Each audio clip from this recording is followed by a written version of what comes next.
एका असा आरसा दाखवणार आहे ज्यामध्ये बघताना तुमची नजर खाली झुकेल. सत्य हे नाही आहे की तुम्ही खूप दारू प्यालात किंवा नशा केली. सर्वात भयंकर सत्य हे आहे की व्यसनाच्या आगीत तुम्ही फक्त स्वतःला नाही जाळलं तर तुम्ही तुमच्या घराची राख रांगोळी केली आहे. आज तुम्ही इथे SNBT फाउंडेशनच्या प्रेरणा व्यसनमुक्ती केंद्रात आहात. ते तुमच्या आजारपणामुळे नाही तर तुमच्या जीवनात आलेल्या त्या भयंकर अस्तव्यस्तमुळे आहे. ज्या हातांनी संसाराचा गाडा ओढायचा होता त्याच हातांनी तुम्ही कुटुंबाचा आनंदाचा गळा घोटला आहे. घर का चिराग बुझा कर हम मैखाने रोशन कर रहे थे और जब आग खुली तो अपने ही आशियाने जल रहे थे. तुम्हाला आठवतंय जेव्हा तुम्ही व्यसनाच्या सुरुवातीला होता तेव्हा खिशात नोटांचा बंडल असायचा. मित्रांच्या गराड्यात तुम्ही रावसाहेब होता. अरे माझा भाऊ आज पाजणार. या एका खोट्या स्तुतीसाठी तुम्ही हजारो रुपये उधळले. पण ही उलटी गिनती कधी सुरू झाली तुम्हालाच कळलं नाही. मराठीत एक म्हण आहे, खाई त्याला खवय्ये. व्यसनाने तुमची अशी अवस्था केली की खिशातले पैसे संपले. मग तुम्ही घरातल्या डब्यातले पैसे चोरले. बायकोनी संसारासाठी साठवलेले मोडकं, मुलांच्या गल्ल्यातली चिल्लर तेही तुम्ही सोडले नाही. लाज शरम सगळी त्या बाटलीत बुडवली. कधी काळी जो माणूस छाती ठोकून चालायचा तोच माणूस दारूच्या एका क्वार्टरसाठी लोकांसमोर हात पसरायला लागला. सारडा सर्कलवर कोणी भेटलं तर म्हणजे खाना खिलाओ सांगायला लागला. मी घरी जाऊन पैसे देतो असं बोलायला लागला. उसने पैसे, कर्ज, बँकेचे हप्ते, लोकांचे शिवे, हे सगळं काय आहे? हीच ती व्यस्तता आहे. तुम्ही पैशाची किंमत शून्य केली आणि व्यसनाने तुमची किंमत बाजारात शून्य करून टाकली. जिसने मुझे भगवान माना मैंने उसी को रुला दिया.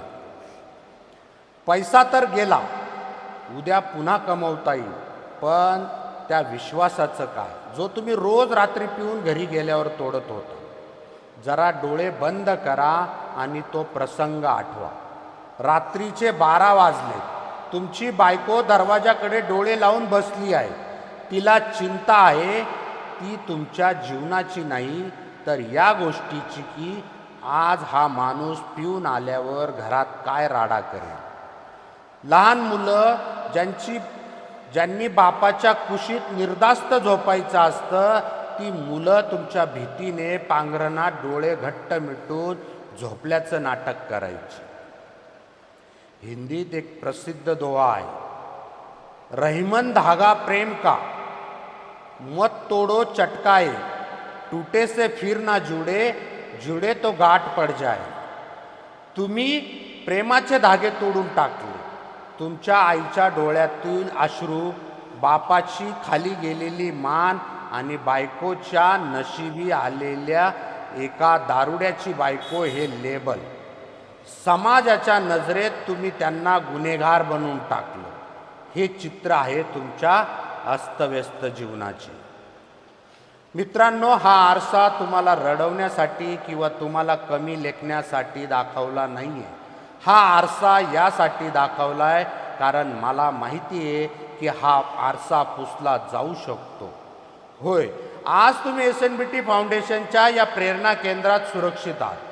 जो माणूस स्वतःच्या हाताने स्वतःचा संसार जाळू शकतो तोच माणूस योग्य मार्गदर्शन मिळाल्यावर शून्यातून पुन्हा विश्व निर्माण करू शकतो. स्वतःच्या पायावर कुऱ्हाड मारून घेतली हे खरं असलं तरी आता त्याच पायावर उभं राहून आभाळाला गवसणी घालण्याची वेळ आली आहे. एक मोटिवेशनल उदाहरण देतो. बांबूचं झाड जेव्हा लावलं जातं तेव्हा पहिले 5 वर्ष ते जमिनीच्या वर दिसतच नाही. ते आपली पाळंमुळं जमिनीखाली घट्ट करत असतं आणि 5 वर्षानंतर अवघ्या 6 आठवड्यात ते 80 फूट उंच वाढतं. आज तुम्हाला वाटत असेल तुमचं आयुष्य संपलं, तुमची पद गेली, पैसा गेला. पण थांबा, हे तुमचे 5 वर्ष आहेत जिथे तुम्ही स्वतःला मजबूत करत आहात. इथून बाहेर पडाल तेव्हा तुम्ही तो उसळणारा बांबू असाल ज्याला कोणतंही व्यसनाचं वादळ हरू शकणार नाही. आज स्वतःला माफ करा. डोळ्यातून पाणी येत असेल तर येऊ द्या. तो रिकामा झालेला खिसा पुन्हा भरेल. बायकोच्या चेहऱ्यावर पुन्हा हसू येईल आणि तीच पोरं अभिमानाने सांगते, माझे पप्पा जगात भारी आहे. उठा, जागे व्हा आणि स्वतःला सांगा, मी माझा संसार पुन्हा उभा करणार आहे. धन्यवाद.